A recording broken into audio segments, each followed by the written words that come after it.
আজকে আমি দেখুন কাঁঠালের দানা নিয়ে নিয়েছি। কাঁঠালের দানা দিয়ে একটা রেসিপি বানাবো।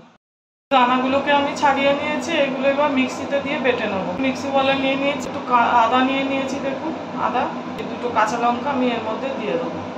এর মধ্যে আমি একটু নুন নিয়েছি, নুন দিয়ে দেবো। একটু চিনি নিয়েছি, চিনি দিয়ে দেবো। আমি একটু জল দিয়ে দেবো। এখন আমি একটু কাজু নিয়েছি, কাজুটা ভিজিয়ে রাখবো। কাটা আমার গরম হয়ে গেছে, এবার আমি এতে তেল দিয়ে দেবো। কাঁঠালের দানাগুলো এইভাবে বেটে নিয়েছি, এটা আমার গরম হয়ে গেছে। দেখুন পাঁচফোড়ন নিয়ে নিয়েছি, পাঁচফোড়ন দিয়ে দেবো। কাঁঠাল দানা বাটাটা। দেখুন জিরে গুঁড়ো নিয়েছি, জিরে গুঁড়ো দিয়ে দেবো। একটু হলুদ গুঁড়ো নিয়েছি, হলুদ গুঁড়ো দিয়ে দেবো।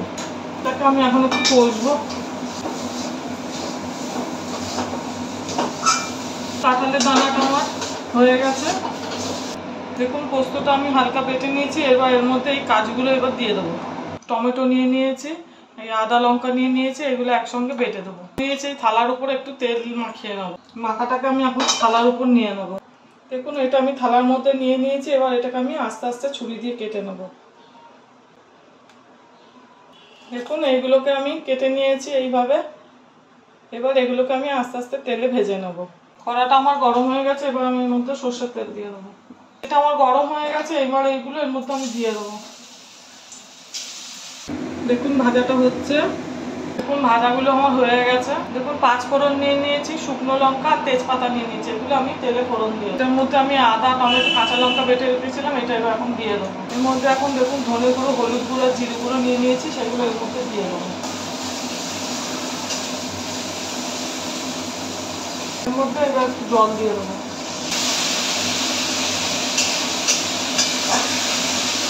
পোস্ত আর কাজুটা বেটে রেখেছিলাম, এটা এখন এর মধ্যে আমি দিয়ে দেবো।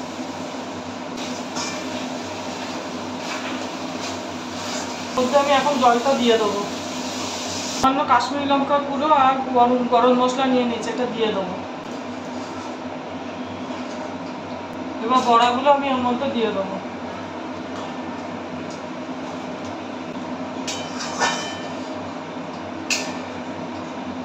এর মধ্যে আমি একটু নুন দিয়ে দেবো, চিনি দিয়ে দেবো।